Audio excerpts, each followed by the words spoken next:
Raw, Mike Richards here on what is becoming a very happy Tuesday. If you were wearing blue and white last night, that is the darker blue. Probably pretty happy this morning. That was as complete a game as you will see. Certainly for the Leafs in the first round of the playoffs. Now, I know Chris McKee is going to join us here shortly. We're going to talk about a brand new show on Newstalk Sauga 960. And what do I always say? And I've said this for years on any station, any show that I've had. There's two things you can always talk about: golf and real estate. I don't care if it's Christmas. It really doesn't matter. And if you're someone who's an avid golf fan, avid golfer, the casual fan, there's always time to talk golf. There's always something going on, whether it's good or bad. There's something going on with golf. You see, Greg Norman came out the other day. I think Phil Mickelson's comments really hit. Do you think it did? That was a disaster for everybody. Phil, that's why I love Phil. There's no edit button. There's nothing. It's like when the ball is in jail and you have the announcers going, well, he's gonna have to knock that back probably. Oh no, wait a minute, he's pulling out a 3-wood. That's why you love golf. It's like, what? Bubba's weird swing. Weird. And someone, the announcer will say, do you know he never took a lesson? Yeah, I believe it. And he doesn't care because he's nuts. It is a fun time as a Canadian, by the way, to be a golf fan. This is a time right now that I believe that, in any given tournament, you got guys that can finish in the top 5. Hell, they could win it. I don't remember a time where, if it was Stephen Ames or Mike Weir, you'd have one guy that possibly could break it, maybe win it. But now you got a crowd of Canadians that have played very, very well, and someone who knows all about it. Brand new show. Starting on Newstalk Sauga 960, we welcome Chris McKee, This Week in Golf. Thanks for joining me here this morning, Chris. Mike, thanks for having me. It is, as I said, it's always time, and boy, this will be a great show, and people are going to love it. I know that already. But for those who don't know you, what is the background, Chris? How do you come to this station, this show, and golf? Well, I started out working in the music business for over 20 years. I was an award-winning music agent and concert promoter. I worked for the biggest agency in the country for a couple of years as an agent.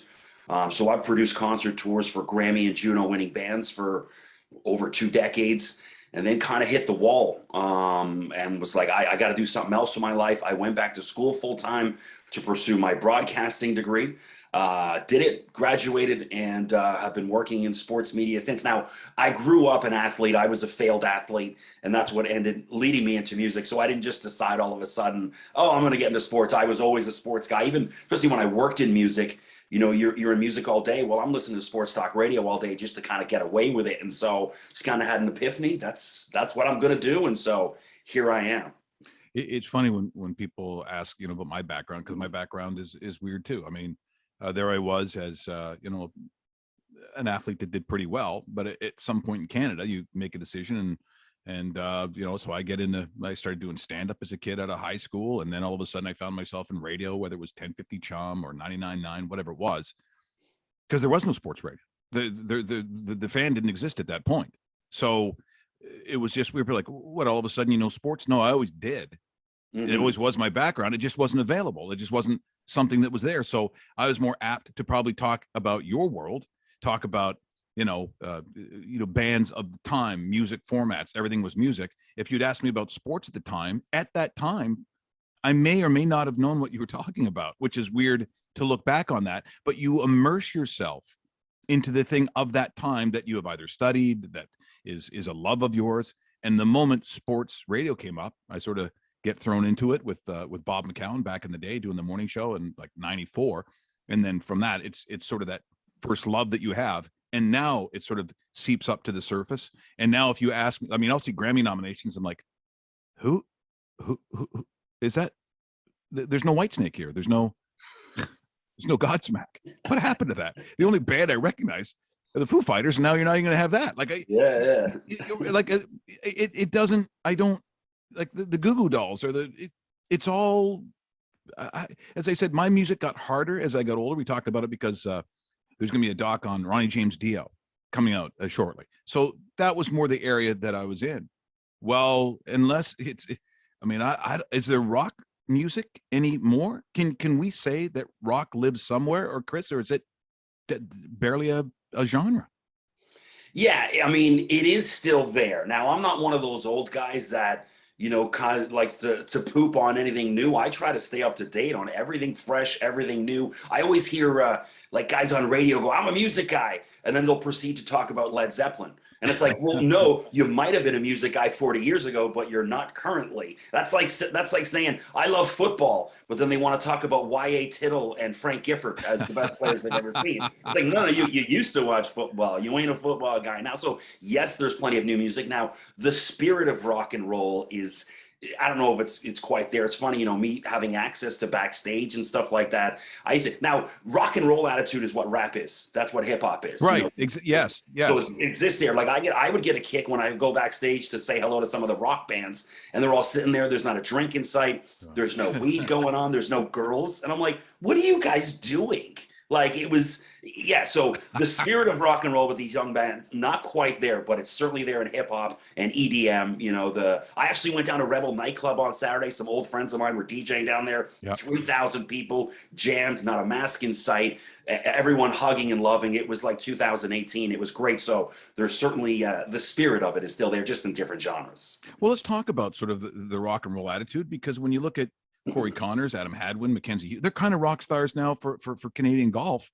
And I love it because how many tournaments have we seen Corey Connors and really pushing that leaderboard, but they all can. I don't know if we've had this kind of presence with this amount of numbers on a weekly basis. The PGA, I just don't know a time where we were that good and had these many guys pushing. Yeah, you got Corey Connors. I believe I checked yesterday, number 31 in the world right now. So in the conversation, couple top tens in the Masters over the past couple of years. He's a guy that could win any week. Anytime he puts that ball on the ground, he has a chance to win. This isn't, the 1990s where we're just happy to have a Canadian in the field. Corey can show up to win any week. Adam Hadwin, of course, Mackenzie Hughes, getting back to his form of a couple of years ago, playing really well. Mackenzie, somewhere around in the 60s in the official world golf ranking. So definitely in the conversation every week. And of course, on the women's side, Brooke Henderson. Now, Brooke, bit of a cold streak over the past month or so, but that's someone that anytime can win a major on the women's side. Now, the show this week in golf, what will we expect on a weekly basis? So, prior to having my own show, I was the social media director of Golf Talk Canada on TSN for 3 years. Oh, so stinking Mark Zucchino, who is a fake Italian. I've said it many, many times beforehand. Mark and I have known each other since junior kindergarten. We went from junior kindergarten to grade 12. So you're very familiar with Mad Mike, his father. Yeah. Oh, of course. Yeah. And I said, I know why he's mad, because you speak no Italian. And I'd say, you got that, Fratello? By the way, Fratello is brother in Italian. And of course, the legend Bob Weeks, they're very close friends, and I miss them dearly. I really do. They're the greatest people. So, that's great to hear, Chris. I'm thrilled about hearing this. So yeah, and I know Mark's done your show for many times, but so being the social media director of Golf Talk Canada, I got to study the analytics. What are people interested in? What players? What storylines? Well, one of the things I found is, golf fans are interested in the higher end players. They want to hear about Tiger, Phil, DJ, Rory.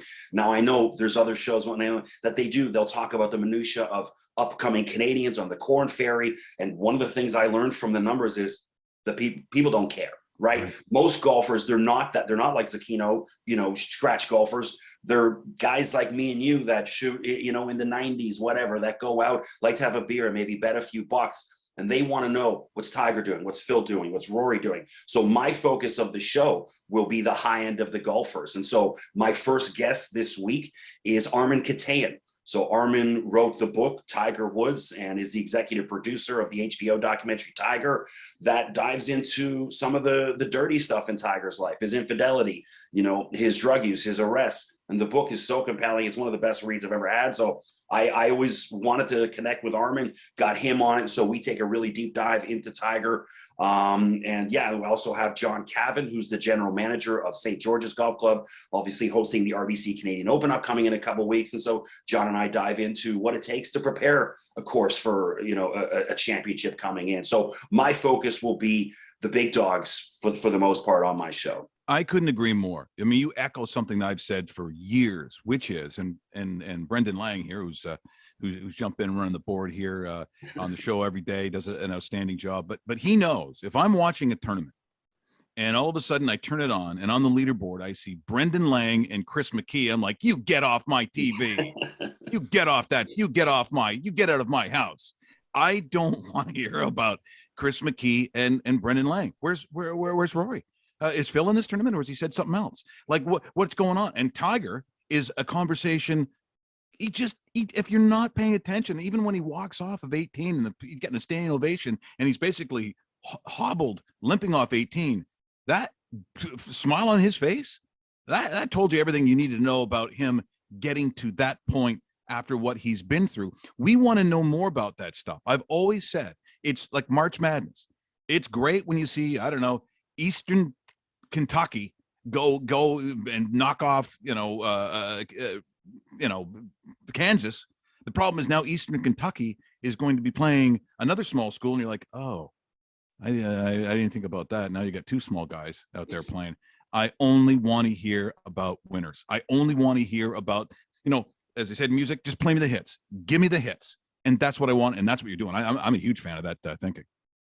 Yeah, when it comes to the March Madness, I also actually have a basketball podcast, and so I care about St. Peter's and South Dakota State as well. So I'm one of those guys. I'm one of those guys. I can honestly say that I'm a member of the United States Basketball Writers Association, writing about basketball aside from golf as well. And I watched over 600 college basketball games this year, so I'm diving in. But when it comes to the golf, yeah, I mean, hey, the TV ratings show, right? Let's go back to the Masters a couple of weeks ago. The Thursday, I think it was like a 31% increase because Tiger shot 1 under. He's in the mix. And so normally the Thursday and Friday, the Masters, I mean, it's still the Masters. People care. But Sunday is when the TV ratings go through the roof. Obviously, when Tiger's in there, they go, through the atmosphere. And so that's kind of one of the things that I focus on. Over the years, I was a casual fan. Even when I was working in the music business, okay, if Tiger's in the mix, I'll turn on the TV. You know what I mean? I'm not going to watch, Aaron Cockrell, the young Canadian coming. I was doing well in the European tour, by the way, but to be honest, it doesn't really interest me. I want to know, hey, now we've got Phil and Tiger registered for the PGA Championship, US Open upcoming. That's what I want to know about. I want to know Rory and DJ and Patrick Reed. Who's he being evil to this week? That's kind of the focus of where I'm going to go. Yeah. And Fat Pat's not fat anymore because it kind of sucks a little bit. I missed the weight gain. He's still angry though. Yeah, he's probably even more angry because he can't eat the steaks and chicken wings he wants. So, By the way, of a Canadian rock star that's a decent golfer, because very often and hang around Alan Frew for years, we go out there and we see guys have been at various tournaments, or whether it's a Gretzky tournament. I remember some funny moments actually with Mark Holmes where the guys would sit there. Well, was he speaking Canadian or British to you? British. Yeah. He goes before, really, it almost seemed like before there was an Austin Powers, it was Mark Holmes, and I'm driving in my vehicle at the time, and he goes, and we're with these guys who golf with him all day, and it was just hilarious. And he's like, oh, baby, you've got to take the motorway. I'm like, get him. Then they punching him in the shoulder as I'm cranking. It doesn't really matter. And it was some of the most fun I've ever seen. I never saw him play golf. All he goes, I've got to help you with your tennis serve, baby. Could you shut it? What is that in British? What is that in England? How do you say shut up? It was so much fun. Who's a good golfer though for of the guys Well, in rap, Schoolboy Q is a well-known rapper, and this is a guy. He's kind of an interesting story. And Schoolboy Q is like gangster rapper. He's got songs with Kanye West. He kind of had quite a bit of fame in like 2017, 18, and then he somehow decided to start golfing and has basically quit rapping to try and perfect golfing. And so he's got the money to do it, right? Where he's got, I forget which club in California, he's got a membership. So Schoolboy Q, pretty good. As far as in Canada, I don't know too many. I know Zakino played with Alex Lifeson from Rush recently, sometime last summer, and he said he was pretty decent. And so but yeah, as far as Canadian guy, I haven't played too many. Too many rounds with Canadian musicians Zakino with the Hunt Club and all his fancy friends. Yeah. I go, you realize they don't know you're Italian. Because if they did, you're out. I played the hunt. It's a nice So, play.